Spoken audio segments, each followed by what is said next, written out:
Academia San Isidoro. La Academia del Plata está desarrollando una serie de conferencias relativas a la cultura cristiana, a la cultura católica. La Academia del Plata fue fundada en 1879, es decir, exalumnos del Colegio del Salvador que conformaban las filas de los católicos de la generación del 80 salieron a dar la batalla con referencia a algunas leyes como la ley del matrimonio civil, como la ley de enseñanza laica, que era un problema serio en aquella época.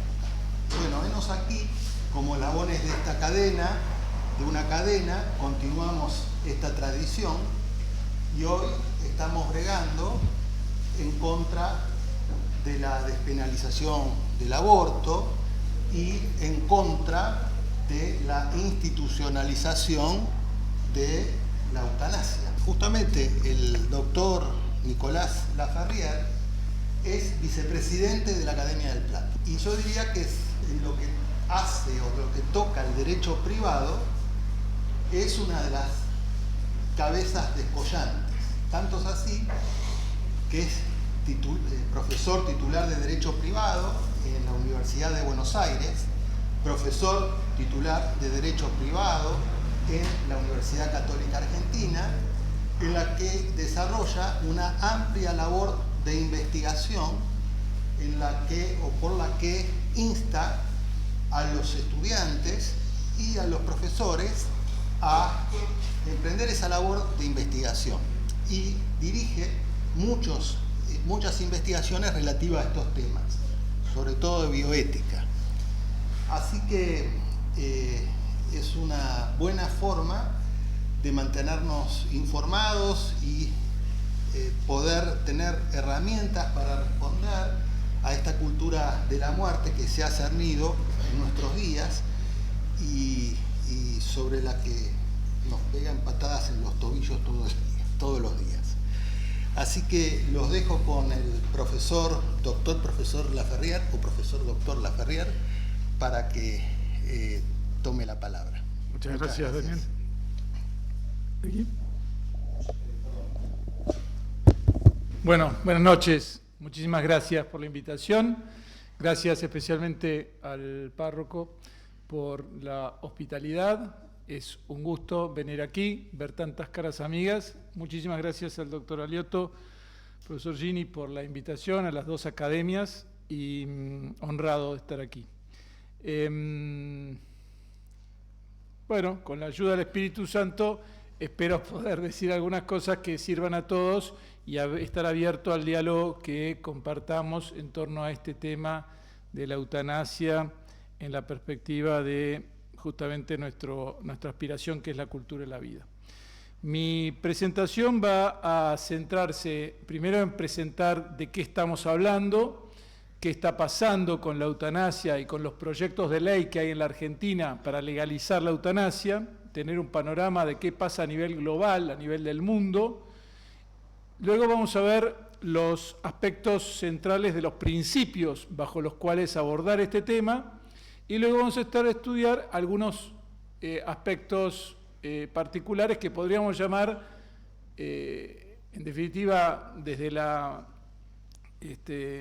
lógica que nos anima, que es tratar de responder a lo que esto hoy nos plantea como argumentos a favor, bueno, respuestas que podemos plantear a los argumentos a favor y algunas reflexiones finales más en clave propositiva y también incluso espiritual, desde el punto de vista de nuestra tarea como católicos.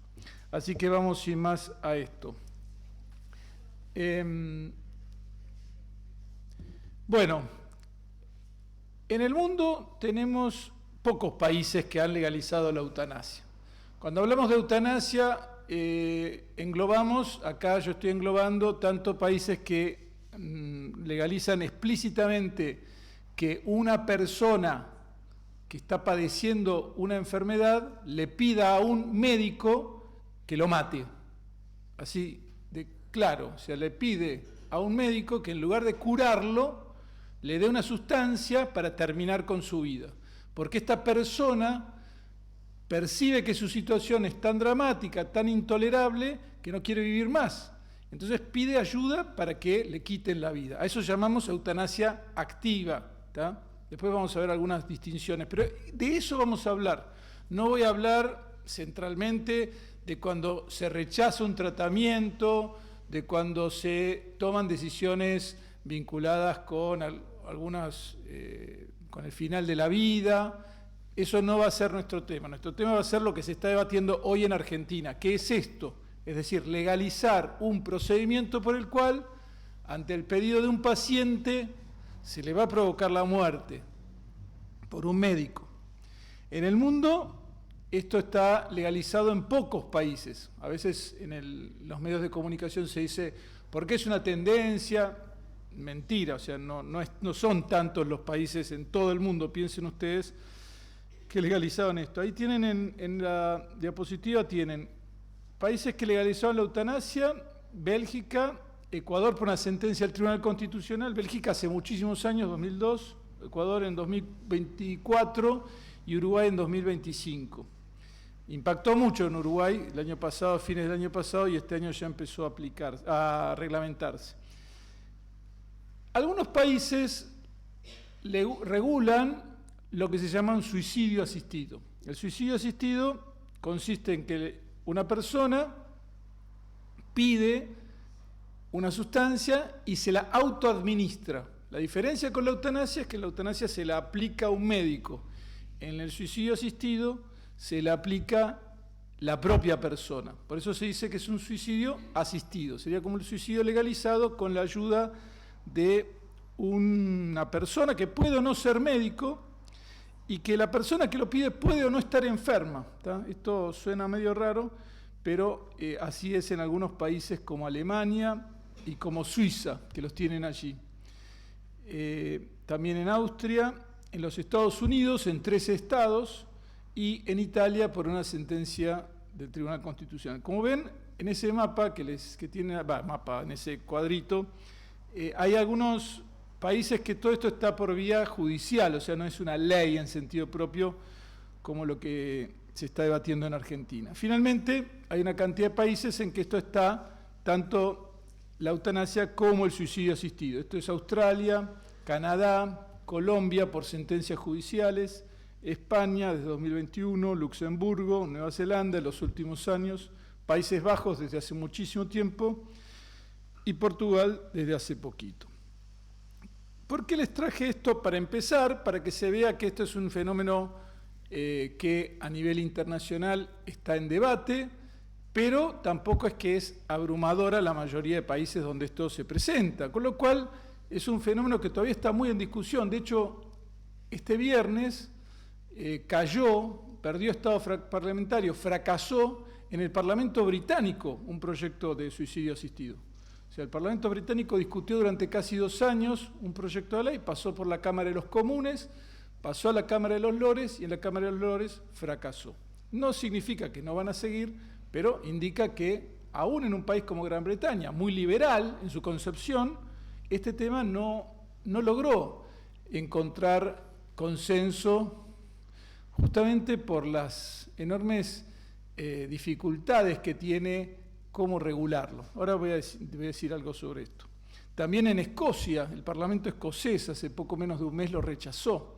Francia lo está debatiendo en este momento, probablemente logren aprobarlo en Francia, pero no es claro en el mundo que haya una tendencia irrefrenable. ¿Se entiende? Esto es lo primero que quisiera traerles a colación. Porque a veces se recibe esta idea de que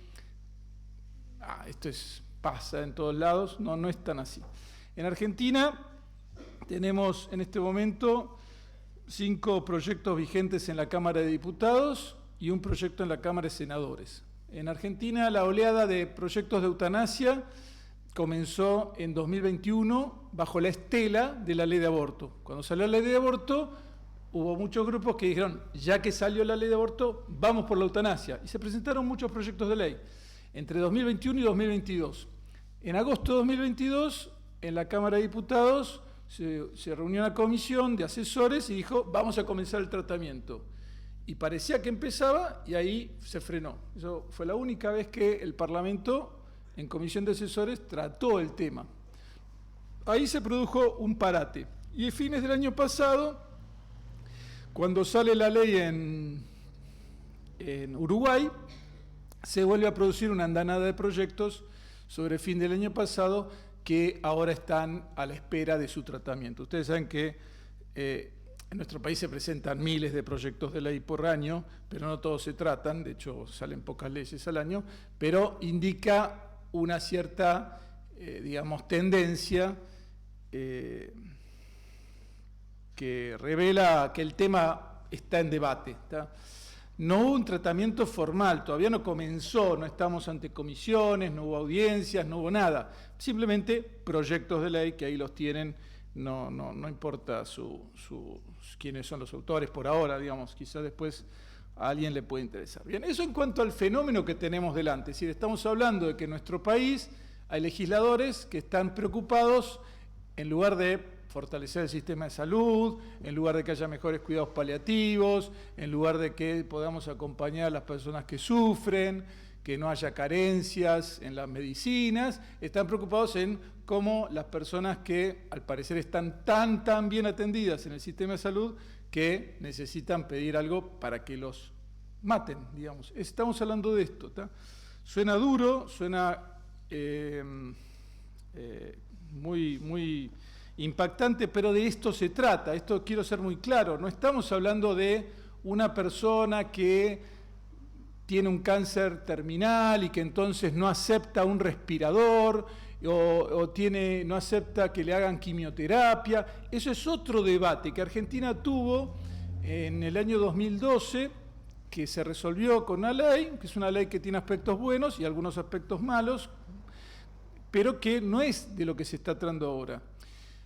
En todo esto que estamos hablando, es importante para todos los que aquí se están formando, especialmente los más jóvenes, que cuando escuchen palabras raras o palabras ambiguas o palabras muy de significado demasiado abierto, siempre pregunten antes de saber de qué se trata. Por ejemplo, muerte digna o distanasia o palabras que suenan como, o una buena muerte. Claro, ¿quién no quisiera una buena muerte? Asistido por los sacramentos y tratando de, con la esperanza de resucitar. Eso es lo que todos aspiramos en algún momento para la muerte. Pero no, acá cuando se habla de buena muerte, cuando se habla de muerte digna, se esconden las intenciones y la gente en la confusión no termina de entender de qué se está hablando. Entonces, siempre que aborden estos temas es importante ir a las conductas concretas de las que estamos hablando, es decir, tener claro de qué estamos hablando. Y aquí, desde el punto de vista de nuestra fe, pero también desde la concepción de justicia que nosotros tenemos, podemos ubicar 4 grandes principios. Miren, desde el punto de vista del magisterio de la Iglesia Católica, al que quiera profundizarlo, tiene que ir al documento Evangelium Vitae de Juan Pablo II. Ahí está todo, es una encíclica de Juan Pablo II de 1995 donde explica todos estos temas. Más recientemente hubo un documento del Dicasterio para la Fe que se llama Samaritanus Bonus, que es sobre el buen samaritano, que también aborda y ratifica todo lo de Evangelium Vitae. ¿Qué tenemos que decir? El final de la vida es enormemente complejo, ¿tá? Así como en el inicio de la vida está la concepción, la unión de los dos gametos que produce un embrión y que ese embrión ya tiene todo lo corporal que nos va a acompañar toda nuestra vida, el final de la vida es un proceso muchas veces difícil, que a veces involucra un instante, otras veces se extiende en el tiempo. Y la muerte es un misterio. La muerte es un misterio. La muerte es la separación de la unidad de cuerpo y alma. Nosotros creemos que esperamos la resurrección de cuerpo y alma. Nuestra resurrección no es solo de alma. No es que decimos el alma es inmortal y vamos a resucitar en alma inmortal. vamos a resucitar en cuerpo glorioso, pero cuerpo al fin. Cuerpo y alma se separan, se separan en su unidad inescindible, sustancial, y hay un momento en que eso ocurre y lo llamamos muerte. El momento de la muerte es enormemente complejo, pero ocurre, hay un momento en que morimos, ¿tá? Cuando se acompaña a alguien en el final de la muerte, se presentan dilemas. ¿Qué puedo hacer? ¿Qué no puedo hacer? ¿Hasta dónde tengo que prolongar esta vida? ¿Hasta dónde tengo que aceptar que ocurra la muerte? Es algo que siempre requiere una enorme, delicadeza, buscar personas graves que te acompañen, que te asesoren, que no estén implicadas, porque uno cuando tiene un familiar en esas condiciones está tan implicado emocionalmente que hasta puede perder el criterio, el buen juicio. Entonces siempre tener a alguien referente, obviamente con buenos principios, con buena doctrina, es clave, ¿no? Entonces, ¿qué dice la Iglesia sobre esto? Bueno, empezamos por algo básico. Está mal matar. Es ilícito provocar la muerte de otro. Estamos todos de acuerdo en eso. A eso lo llamamos la ilicitud de la eutanasia, ya sea por acción o por omisión. Está mal quitarle la vida a otro, aunque me lo pida. Entonces, primer principio, la ilicitud, la exclusión de la eutanasia. La eutanasia es ilícita, es injusta, ya sea por acción o por omisión. Omisión sería que yo puedo salvarle la vida si hago esto, pero no lo hago. Entonces, mi omisión, o sea, que yo no haya hecho algo, hizo que se produzca el resultado de muerte, porque si yo lo hubiera hecho, cambiaba el resultado. O sea, no iba a morir, podría haberlo curado, como un paciente de cáncer que quizás le extirpás un tumor y le salvaste la vida. No está condenado a morir. Y eso era una acción terapéutica, que cura. Es lícito, en cambio, rechazar lo que se llama el reencarnamiento terapéutico. Es lícito rechazar un procedimiento médico desproporcionado a las perspectivas de mejoría, cuando la muerte es inevitable e inminente, y ese tratamiento solo va a prolongar la agonía. Esto es muy sutil y difícil de explicar, pero me parece importantísimo. Acá no estamos omitiendo algo vital, sino que simplemente estamos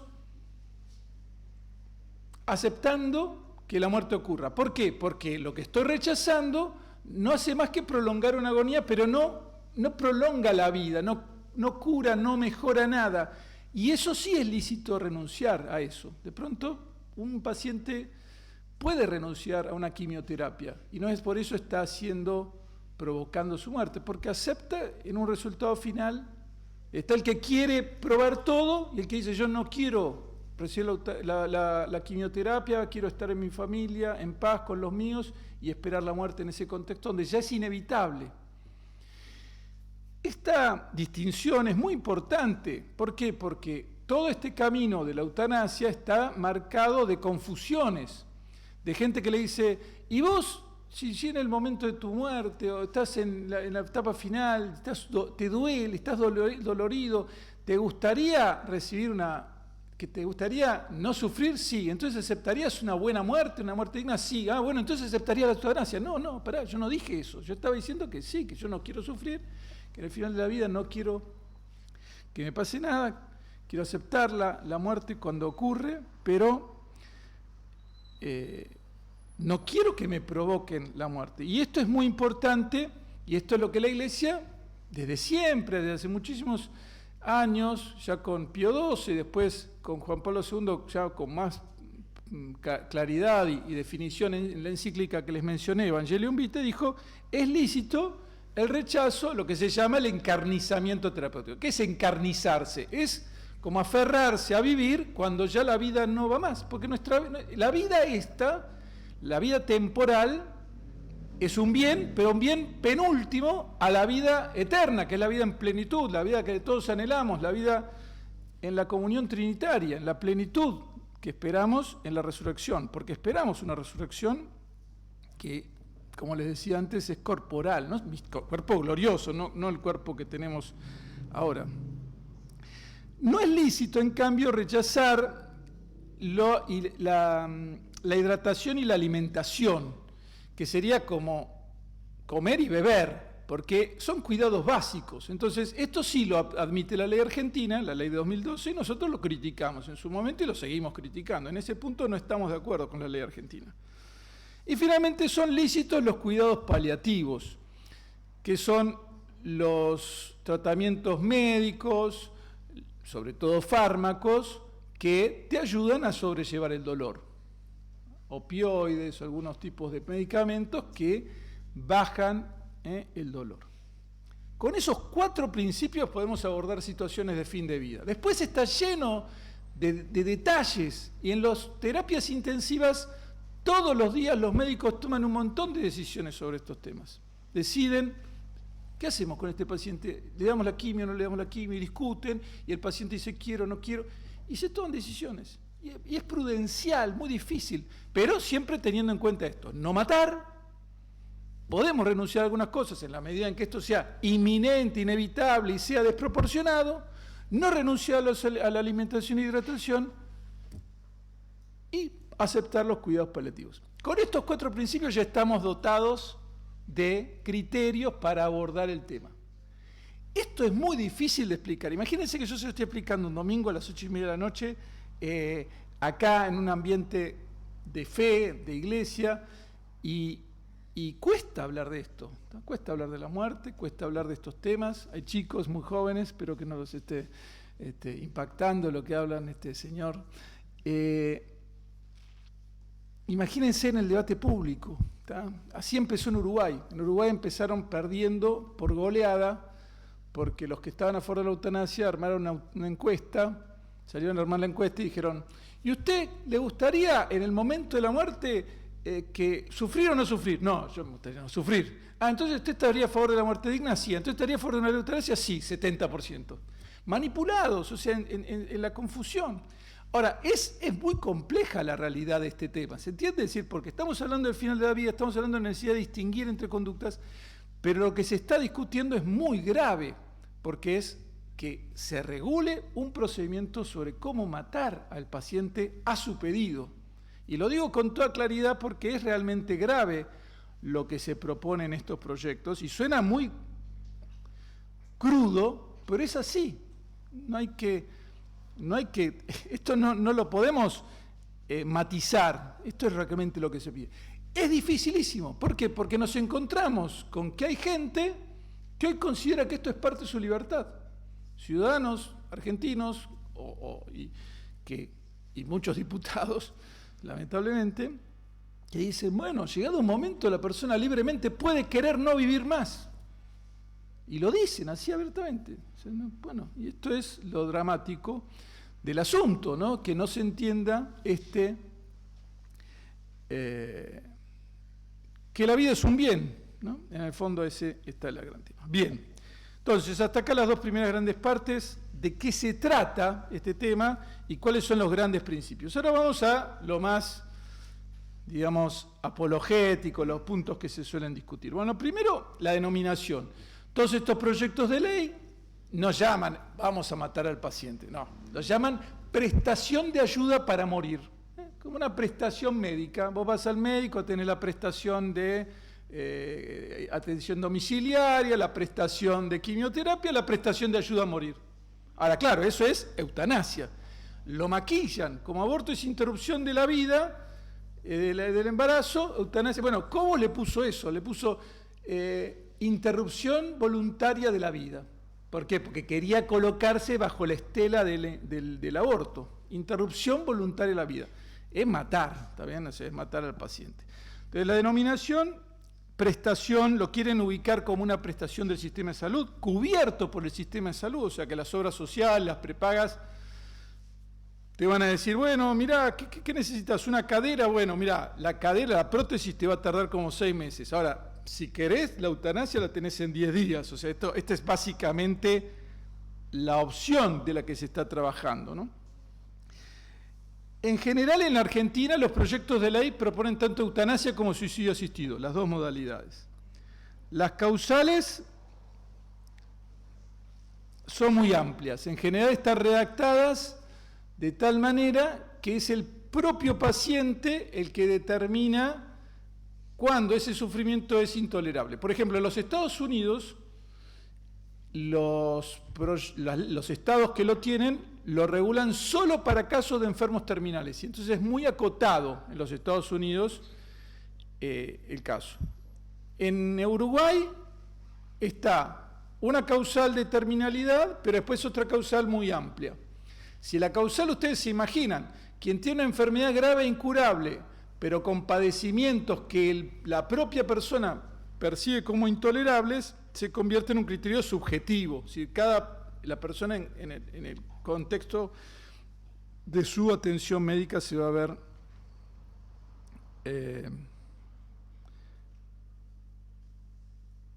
llevada a decir, yo quiero este fin para mi vida. Hay un solo caso, que es un proyecto del diputado Pichetto, que propuso el suicidio asistido sin causales. No pone condición, no tenés que estar enfermo, tenés que ser mayor de 18 años y podés pedir el suicidio. Pichetto. Bueno, Pichetto siempre se ha caracterizado por ser manifiestamente promotor de todas estas cosas.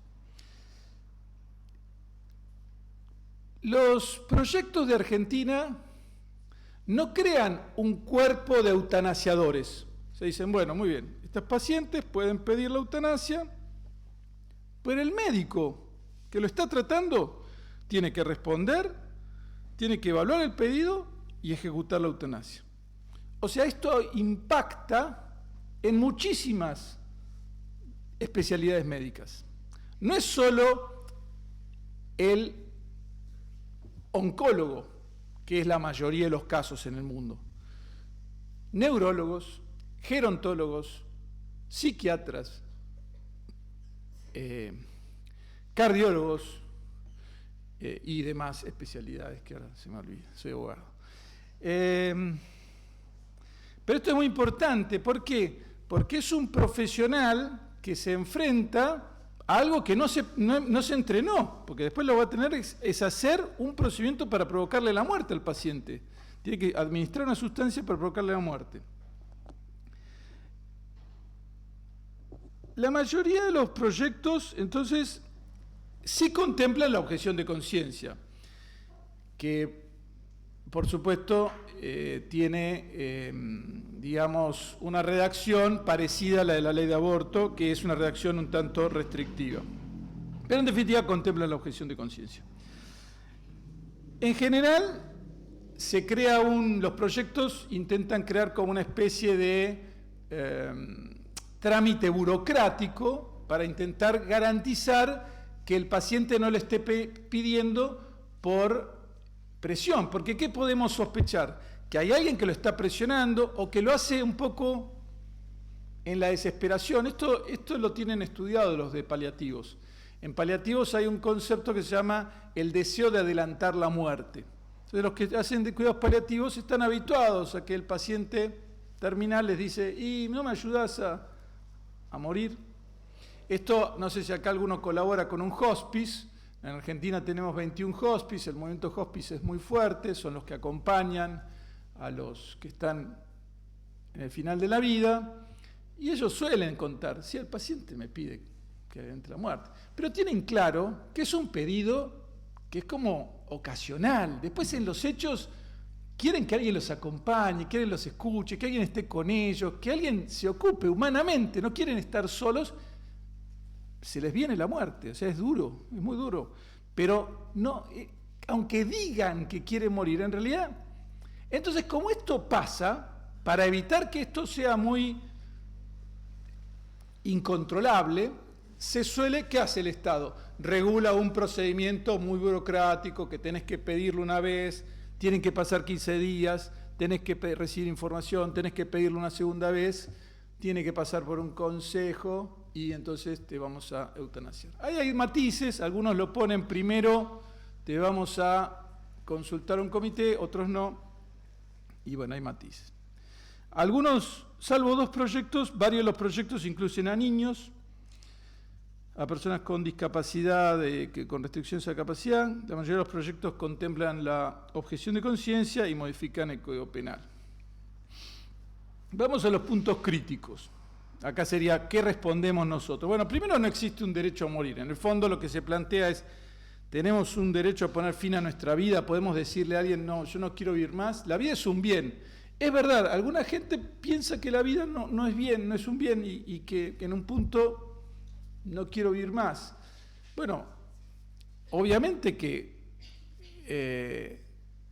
uno a esa persona la tiene que tratar de acompañar, de hacerle estar a su lado, pero de allí a regular cómo el Estado la va a ayudar a quitarse la vida, hay un salto fenomenal, justamente, es una claudicación social, es como si dijéramos, no nos importa que quieras morir, ya no te queremos ayudar a vivir. Y esto contradice incluso las políticas de prevención del suicidio. O sea, cuando estamos viendo tantos chicos que no tienen motivos para vivir, mandamos una señal contradictoria. Decimos, bueno, sí, en realidad algunos los vamos a ayudar a que se quiten la vida, ¿no? Y esto es dramático, esto es muy grave. Obviamente que el telón de fondo para nosotros es el quiebre del derecho a la vida, o sea, obviamente el nudo es la vida es un bien, no podemos disponer de nuestra vida y esto es lo que se está quebrando. Hay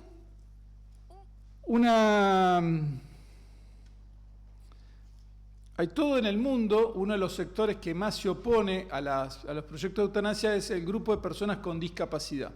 Si bien adentro de la comunidad de las personas con discapacidad hay debates, hay algunos que consideran que esto es ampliar derechos, esto es más derecho, y otros dicen, no, esto nos discrimina. ¿Por qué? Porque en el fondo lo que se dice es, esta ley envía un mensaje, vos tenés estas condiciones, estás enfermo, qué sé yo, estarías mejor si te murieras, estarías mejor muerto, tu vida no es digna de ser vivida. Esta es la crítica que se hace a las leyes desde las personas con discapacidad. La idea de que en el fondo el legislador cuando sanciona estas leyes dice, bueno, estas vidas en realidad no nos importan tanto si están vivas o no. Esto es una crítica muy fuerte. En España tuvieron un eje central de la crítica, estuvo allí, en el grupo de personas con discapacidad. Es una de las, digamos, no van al fondo, son críticas que no van al fondo. El fondo es que está mal matar, ¿no? Pero que tienen un gran impacto social. Hay una actriz con discapacidad británica que hizo justamente un documental que se llama, ahí tienen, Better Off Dead, es decir, estaríamos mejor muertos, y ella lo hace como denuncia de esta cultura. También se dice que tienen la libertad coartada las personas con discapacidad. ¿Por qué? Porque la pregunta es, ¿cuán libre sos para decidir? Bueno, más que una pregunta filosófica de si nuestra libertad se ordena a un bien, morir no sería un bien, y bueno, buscar así morir en estas condiciones no sería un bien. Pero se afecta la libertad de las personas, porque ¿cuán libre puede ser una persona sufriendo, que se siente una carga para su familia, que quizás no tiene asistencia correcta de salud? ¿Cuántas personas tenemos cerca que tienen problemas de atención de salud? ¿Cuántos amparos de salud se presentan todos los días porque se les niegan cosas básicas a los pacientes? Imaginemos en ese contexto que vos le digas a una persona, como está pasando en Canadá, mirá, considera la eutanasia ante tu situación social. No tiene una cuestión terminal, simplemente tiene algún problema de salud, pero bueno, le dice, se le han ofrecido a gente que le estaban desalojando simplemente la eutanasia. Y después impacta también en el sistema de salud, ¿no? En el fondo es un gran mecanismo de bajar costos. Este es el telón de fondo, es bajar los costos de salud, porque es más barato, esto se estudió mucho en Canadá, es más barato dar eutanasia que atender a un paciente. Aquí tienen las estadísticas de Canadá, de Países Bajos, perdón, que miran cómo la eutanasia pasó de explicar el 1 por y pico de las muertes, más del 5% de las muertes totales, es muchísimo en los Países Bajos. De hecho, en un contexto de eutanasia, uno empieza a decir, bueno, yo no quiero que me hagan eutanasia, dejarlo claro para, por las dudas, haya dudas. Bien, para ir cerrando, ¿qué positivamente, es decir, qué tenemos ante esto? Bueno, obviamente que tenemos que formarnos, entender de qué se trata, no dejarnos, estar atentos a no dejarnos llevar por eslogans o por palabras ambiguas, o bueno, la muerte digna, cosas así que ya les expliqué, donde uno pueda no saber de qué se está discutiendo, o sea, exigir que sean claros en qué estamos discutiendo, porque no queremos un país donde a las personas se les quite la vida de esta manera. Obviamente que también la gran respuesta son los cuidados paliativos ante el dolor, porque es dramática la situación de alguien que sufre y la queremos acompañar, y los cuidados paliativos son una respuesta plena, afirman la vida, no aceleran la muerte, no aceleran ni atrasan la muerte, buscan atender al dolor, tienen una cosmovisión muy, muy humanista, ¿no? Toda la tarea que tenemos nosotros de acompañar a las personas vulnerables, como católicos, podemos estar orgullosos de una larguísima tradición de instituciones, santos, personas que a lo largo del tiempo se han dedicado a los más vulnerables, ¿no? Y hoy los hospice en su mayoría son de inspiración católica y están animados por un espíritu de acompañamiento del vulnerable, ¿no? Porque sabemos bien que Jesús se identificó con los más vulnerables.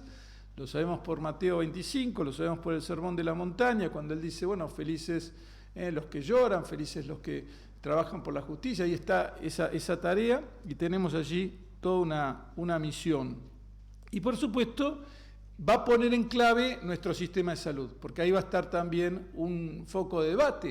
Es decir, tenemos que exigir más, así como tenemos que exigir frente al aborto que no se descuiden las maternidades, que haya atención hacia el embarazo, hacia los vulnerables en los embarazos. Aquí también tenemos que estar atentos a eso. Y por supuesto, todo lo que podemos hacer por la prevención del suicidio. Agradezco la invitación, espero haber presentado un panorama, un tema bastante duro para tratar en un ámbito tan sagrado, pero en todo caso,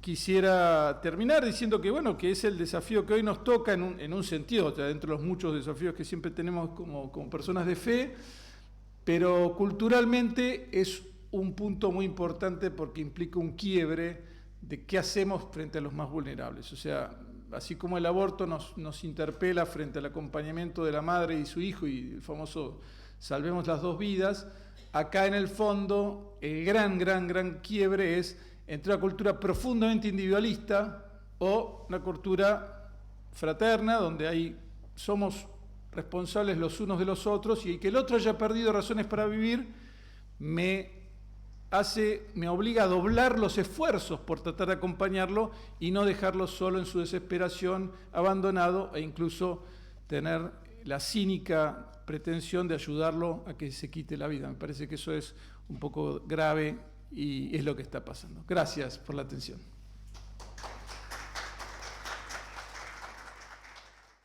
Gracias, doctor Nicolás. Mi pregunta parece un poquito más filosófica, pero hay veces que damos las cosas, las damos por sabidas, por obvias, ¿no? Y muchas veces las sabemos, pero no sabemos explicarlas. Va a sonar medio fuerte la pregunta, pero ¿por qué la vida es un bien? Tremenda pregunta, sí. La he discutido doy clases en un posgrado en la UBA y he tenido esa discusión con gente atea. La vida es un bien, digamos, primero porque es un don y porque es una realidad que nos viene dada y además porque como sociedad la respetamos, prohibimos el homicidio, prohibimos castigamos, tratamos de prevenir las lesiones, tratamos de prevenir el suicidio. Y sí, es difícil explicarlo más allá. En última instancia, para nosotros tiene una razón teologal, ¿no?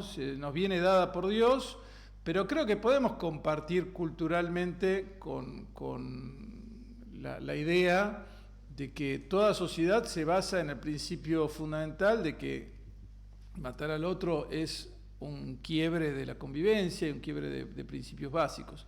Pero es difícil de sostener, sí, es difícil de sostener. ¿Por qué la vida es un bien? Vamos más a la cosa al ser y a cosas filosóficas, la dignidad. Es difícil. Yo creo que sobre todo, me parece que lo que tenemos delante es ahí una función testimonial, o sea, para nosotros la alegría de la vida, el acompañamiento de las personas que sufren y la experiencia esa, y bueno, y sobre todo el quiebre que significaría esta ley, porque no es solamente que yo despenalizo.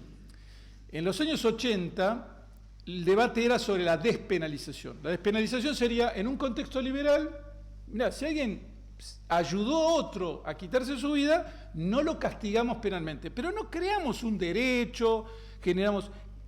El siglo XXI se caracteriza porque todas esas conductas que discutíamos como despenalizadoras se convierten en derechos que aspiran a un procedimiento burocrático y una política pública para garantizarlas. Esa transformación de la despenalización a la legalización como derecho y como procedimiento burocrático es una transformación muy profunda que nos interpela. Y yo creo que ahí también tenemos que hacer. Y eso impacta. Yo he tenido diálogos con personas agnósticas que no estarían en contra de la eutanasia en casos individuales, pero que te dicen, no, una ley en el contexto argentino con la dimensión de pobreza, de situaciones sociales, sería una ley de descarte con profundas consecuencias sociales. Entonces, hay una dimensión en el debate de decir, bueno, de la prevención del suicidio, el impacto social, el tipo de cultura que engendra, y en última instancia, sí, la vida es un don, y eso es una constatación que podemos hacer entre todos. Y así como decimos que alguien no se puede esclavizar, no puede enajenar su libertad para... Yo no quiero tener líos laborales, yo quiero ser esclavo. Entonces firmo un contrato de esclavitud con mi empleador y nosotros decimos, no podés esclavizarte. Bueno, lo mismo, con mayor razón, no podés quitarte la vida, ¿no? Ni podés esperar que regulemos cómo tenemos que quitar la vida. Pero sí, filosóficamente es un gran tema y siempre trato de encontrar gente que dé respuestas mejores que las mías, que soy bastante limitada en ese campo. Sí. Gracias por la charla. Te quería hacer una preguntita, Nicolás. Viste que vos dijiste la diferencia entre eutanasia y suicidio asistido. Sí. En la eutanasia es el médico el que te mata. Sí. En el suicidio asistido vos tendrías que pedirle un fármaco y después él te lo da y vos te lo autoadministras. O vas a la farmacia directamente y te compras y te matas. En el modelo de Pichetto es ni siquiera médico. Es el caso Suiza. Suiza tiene, o sea, hay una cantidad de médicos que dicen, yo estoy en contra de la eutanasia, pero no del suicidio asistido. O sea, yo no voy a hacer, o sea, no es un acto médico matar, eso está clarísimo, no es un acto médico. Entonces dicen, bueno, si vos querés ir y hacerlo, tomar el fármaco, hacelo en tu casa o con una empresa o con alguien que lo haga, pero esto no es médico. Entonces sí, Suiza tiene eso. Alemania, el proyecto de la sentencia del Tribunal Constitucional lo despenalizó con esa base. Cualquier persona que lo puede decir, sería una especie de suicidio no patológico. Y en los Estados Unidos es así. Los médicos no la administran, sino que la prescriben, la consiguen, y a veces sí pone como que tiene que supervisarlo el médico. Todos estos proyectos ponen que en el caso de suicidio asistido lo debe supervisar. Así que pero sí, son los casos donde no se quiebra incluso el tema del médico, digamos. Pero sí, básicamente estarían esas variantes. En general, en algunos lugares dice que el médico tiene que supervisar, pero no ejecuta, y en otros ni siquiera un médico. Suiza, por ejemplo, la ley de Suiza dice que diríamos básicamente, no es punible el que ayuda a otro al suicidio por motivos no egoístas. O sea, si vos ayudas a otro al suicidio porque te querés quedar con su herencia, vas preso. Ahora, si lo querés ayudás, pero no tenés nada, no recibís nada, serías no egoísta, ese no va preso. Esa es la despenalización que habilita el suicidio asistido en Suiza. Es en el Código Penal y hay mucha controversia sobre cómo se aplica y todo eso. Hay muchos países donde la zona es gris, o sea, hay sentencias, pero falta. Italia está en medio de ese debate ahora. Italia tuvo un fallo de suicidio asistido, pero no de eutanasia. Rechazó la Tribunal Constitucional la eutanasia, pero el suicidio asistido sí. Entonces, hay una zona gris ahí, pero acá en Argentina no. Acá dicen, vamos por todo, vamos a hacer la ley más liberal que se nos puede, más pro eutanasia que se puede imaginar. Y falta, no hay debate, no hay nada. Es muy pobre el debate internamente en el Congreso. Sí. O sea, si acá ponele que eran católicos y el médico no es católico, ¿está obligado a, o sea, si el paciente lo pide, está obligado a mandarlo? No, podría ser objetor de conciencia. ¿Qué es la objeción de conciencia? Gracias por la pregunta, porque no lo expliqué. Bien, lo di por supuesto, gracias por la pregunta. La objeción de conciencia es una herramienta jurídica que significa que cuando a vos te manda la ley algo que va en contra de tu conciencia, es violento que te lo obliguen a hacer. Entonces vos decís, no me obligues, déjame, eximime, no me hagas. Ok, la ley dice que podés no hacerlo. Es como si la ley reconociera que es problemática. No es una ley que todos estén de acuerdo. Entonces, como hay grupos que no están de acuerdo, yo ya los contemplo. Mirá, podés no hacerlo. ¿Qué me tenés que decir? Avísame que sos objetor de conciencia, avísame que vos no lo vas a hacer. Y ahí hay variantes. Algunos te hacen un registro, este es objetor de conciencia, y otros no. Bueno, listo, yo soy tu jefe de servicio, entonces yo sé que vos sos oncóloga y que entonces no vas a hacer eutanasias. Entonces te cae tu paciente, te pide la eutanasia y vos le decís, mire, yo no lo voy a poder acompañar en ese camino, yo soy objetor de conciencia, y ahí lo dejás. Algunos te dicen, no, tenés que ocuparte de que lo tome otro. No, pará, me estás obligando a que también yo ayude en el camino, colabore con el mal. Entonces el objetor busca no solo no hacer, sino no colaborar con el mal de ninguna manera. Entonces, eso pasa con el aborto también. Cuando le dicen, vos sos ginecólogo o obstetra y no querés hacer abortos, bueno, pero garantiza que otro lo haga. No me obligues, porque yo no quiero colaborar de ninguna manera con esto. El problema es que es como un veneno en la relación con el paciente, porque la relación se complica. El paciente siempre espera que su médico le hable a favor de la vida. Y de pronto la ley le dice, pero también le podés ofrecer que existe esto. Como si te cambiaran los tantos, y eso es una transformación muy profunda de la medicina. Por eso hay mucha oposición clásica, tradicional. La gente más joven, la verdad que hay mucha confusión sobre estos temas. Entonces dice, bueno, qué sé yo, bueno, es la muerte digna, no es tan grave. Pero es muy serio, porque altera profundamente la medicina. La medicina es curar, prevenir, y si yo no puedo ni curar ni prevenir, paliar. Paliar es mitigar el dolor, bueno, que no sufra. La medicina tiene ese fin también, paliativo. Pero este ya es distinto. Y entonces es un debate muy grande. Las comunidades médicas más tradicionales se oponen a la eutanasia. Pero van entrando estas cosas, bueno, pero el suicidio asistido sí, bueno, pero en ciertos casos, y ahí empiezan como a haber quiebres. Pero hay una tradición médica fuerte, desde el juramento hipocrático ya. Sí. ¿Hay como en el Senado algún grupo que esté en contra de estos proyectos? ¿Está Pichetto del otro lado? Bueno, sí, obviamente, sí, esperamos que sí. Todavía no se ha materializado porque no ha habido debate parlamentario, sí, obviamente que sí, tanto en diputados como en senadores. No, ningún legislador de La Libertad Avanza, por ejemplo, firmó proyectos. O sea, de los firmantes, que son un montón, tanto que algunos ya se fueron, ya no están, no hubo ninguno, por ejemplo, de La Libertad Avanza. Lo cual no significa que todos los Libertad Avanza vayan a estar, no sé, la verdad que no lo sé, no lo tengo el conocimiento, pero en todo caso, ese es un síntoma de que ahí probablemente haya una... Y después hay otros que seguramente, yo he tenido, porque me acuerdo en el 2022 a mí me llamó un diputado para expresar que él no quería cuando empezaba ese debate y me pidió material y todo, y bueno, en general sí hay una oposición. Es un tema que moviliza menos que el aborto, no va a haber pañuelos verdes, o sea, no va a haber gente militándolo, se milita desde casos individuales. Se milita desde el caso Alfonso, que es un caso cordobés, el caso Ostropolsky, que es un caso mendocino. Es muy difícil.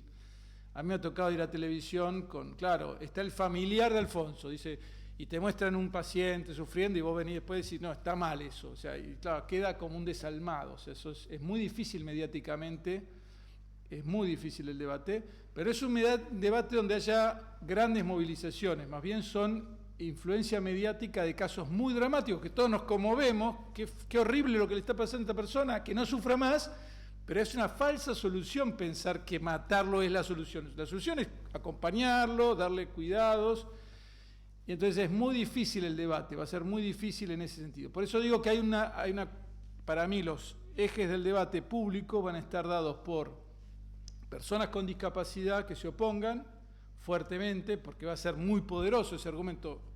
Yo no quiero que me den muerte, yo quiero que me den lo que espero, digamos, prestaciones de salud y de salud pública.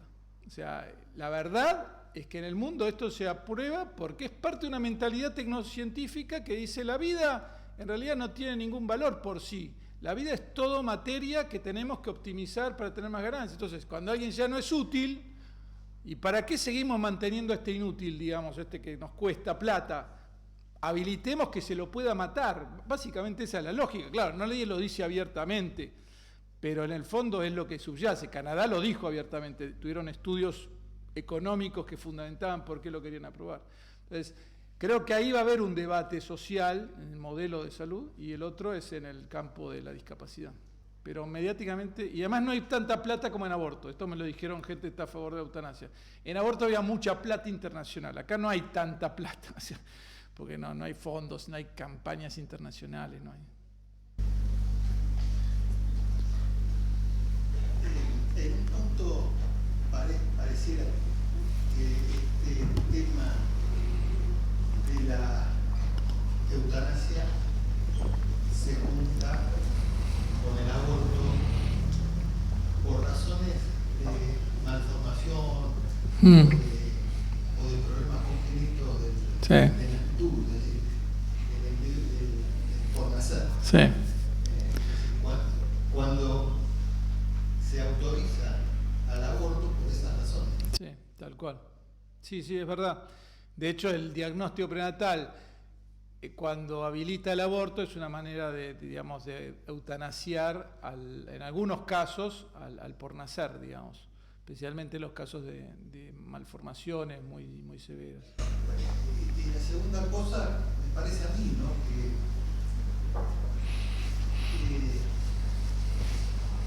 Si saliera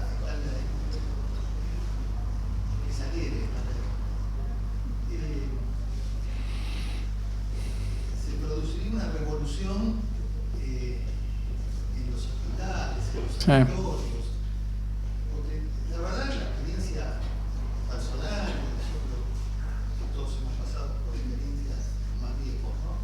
Similares, es que los médicos le hablan a los pacientes y a los parientes de los pacientes de muy buena manera cuando ya no hay nada más que hacer. Sí. Y le dicen, mire, vamos por lo paliativo.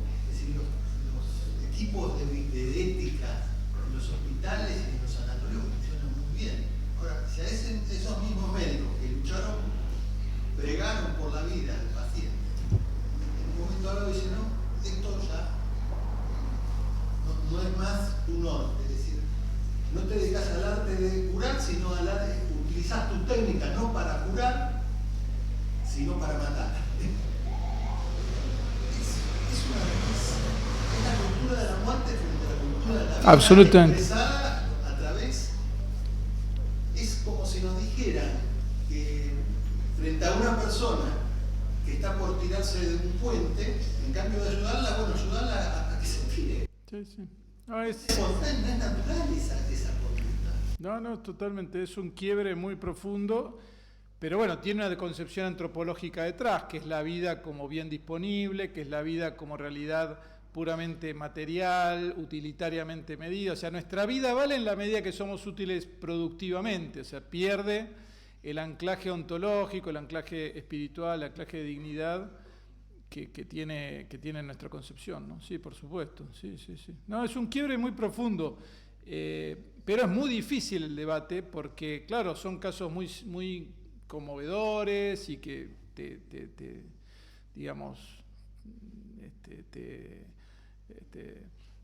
llevan a, bueno, plantear, bueno, ¿cómo soluciono esto? Pero no, ese no es el camino, ¿no? Y por supuesto, sabiendo que tiene un trasfondo detrás. La pregunta es una acotación en realidad. El tema de que no hay tanta plata para interpretar, lo interesante para esta gente es que hay mucho ahorro. El tema es el ahorro, no tanto lo que se invierte en la industria del aguante. Y en cuanto al acompañamiento de la gente que está al final de vida, primero que en cuestión de cuidados paliativos se avanzó tanto que uno ve gente al final de vida que realmente puede pasarlo con cierta tranquilidad. Y en cuanto a la manifestación de que ya no quiero más vivir, eso es en realidad muchas veces es una toma de conciencia de que ya está, o sea que estoy terminando mi vida, no quiero terminar mi vida. Entonces hay que ver esa paciente, esa gente que está en ese momento tan delicado, qué le decís y a qué la podés conducir es muy peligroso. Sí. Lo único que quieren es un poquito de cariño y de no sentirse solos. Sí, coincido, muchas gracias. Sí, tal cual. Claro, uno se imagina exactamente lo del ahorro, porque en realidad uno diría, no gastás en cuidados paliativos, o sea, en realidad te ahorrás esto que deberías estar gastando, digamos. O sea, no es que tampoco dejan de gastar, porque estamos en un momento de mucho recorte en salud, también lo vemos en todos los problemas cotidianos, ¿no? Aunque es mucho más complejo el asunto que solo recortes, pero sí, coincido. Y los cuidados paliativos, sí, gracias por todos esos comentarios, sí, coincido que son todos, que es notable digamos, lo que significa los cuidados paliativos en el acompañamiento humano y la sensibilidad que hay, y además la delicadeza con la que se abordan temas sensibles y además la comprensión, porque los cuidados paliativos son un área donde, por ejemplo, están abiertos a la dimensión espiritual y religiosa, que es muy habitual, que en otras áreas de salud a veces hay un poco más de laicismo. Laicismo sería rechazar lo religioso, no, que no venga un capellán. Pero en fin de la vida es muy común que los paliativistas incorporen al sacerdote o digamos, al ministro que corresponda, si no es católico, es muy común. Y esto es un campo donde mina todo ese ambiente está pensado para acompañar muy integralmente, ¿no? Es un área donde hay mucha relación con sacerdotes y con ministros, ¿no? Creo que había un chico que tenía una preguntita, sí. ¿Qué argumento le podrías dar a alguien que no es católico? Bien, buenísimo. Es re difícil, ¿tá? Bueno, en primer lugar le diría que está imaginando un sujeto desencarnado, o sea, una persona que no tiene relaciones, que no tiene vínculos, está imaginando un ente abstracto, no es una persona que está idealizando. Todos tenemos vínculos, todos queremos vivir, todos tenemos, en el fondo, tenemos relaciones, y está como recortando a esa persona para imaginarse que su decisión es libre y que está ignorando las posibles coerciones, presiones que tenga esa persona, sentirse una carga de su familia. Entonces, que alguien se siente una carga no obliga a que, entonces te eliminamos, sino que lo acompañamos, y que eso por un lado, o sea, creo que no está dándose cuenta que no es tan libre, ¿tá? La libertad, no es tan libre la decisión, primer argumento. No es de fondo, porque entonces si fuera libre sí, no, pero primero te digo que no es tan libre. Y puede haber muchos motivos que lo presionen en ese sentido. Segundo, que obviamente que la vida es un bien y que aunque el otro haya perdido razones para vivir, nosotros tenemos todos que acompañarlo, no ayudarlo a morirse. Y creo que eso lo vemos a diario, como decía el doctor, cuando te enterás de alguien que no quiere vivir, todos tratamos de darle razones para vivir, de tener maneras de acompañarlo. Tercero, que digamos, además, esto impacta sobre los más vulnerables, o sea, van a ser los más pobres, los que no tienen acceso a los sistemas de salud de nuestro país, los que más fácilmente se vean sometidos a esto, y esto agrega un factor de explotación. De nuevo, no es un argumento de fondo, el argumento de fondo es la vida, no hay un derecho a morir, la vida es un bien y no te podemos quitar la vida. Y después, bueno, el impacto obviamente justamente sobre las personas más vulnerables, los que menos acceso a la salud tienen, que van a ser los que de pronto, si tardan meses en darte un turno para atenderte en salud, porque no tenés obra social, no tenés una empresa de medicina prepaga, esta ley dice que en 10 días te vamos a dar la eutanasia. O sea, están apurándose para matarte, pero no apurándose para darte cuidados paliativos. Por ejemplo, y eso es una diferencia, digamos. Creo que eso puede llegar a algunas personas. Y después, bueno,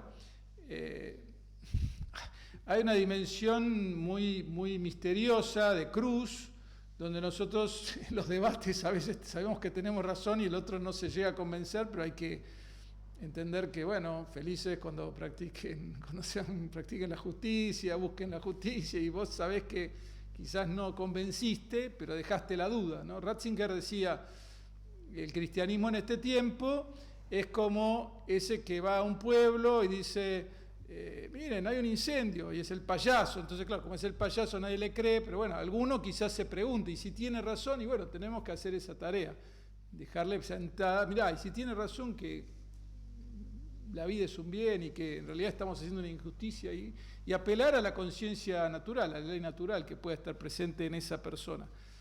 Y siempre acompañar humanamente a razón. Pero es un tema muy difícil, porque es una conducta como autorreferente, entonces claro, es más difícil que el aborto, que es más claro, hay otro, no lo mates. Acá es, yo me quiero matar, bueno, no, tampoco, la vida no es disponible, pero claro, es más difícil. Bueno. Muchas gracias. No, por nada. Gracias a los agradecimientos de rigor, una publicidad, le pedimos al Padre que nos dé una bendición para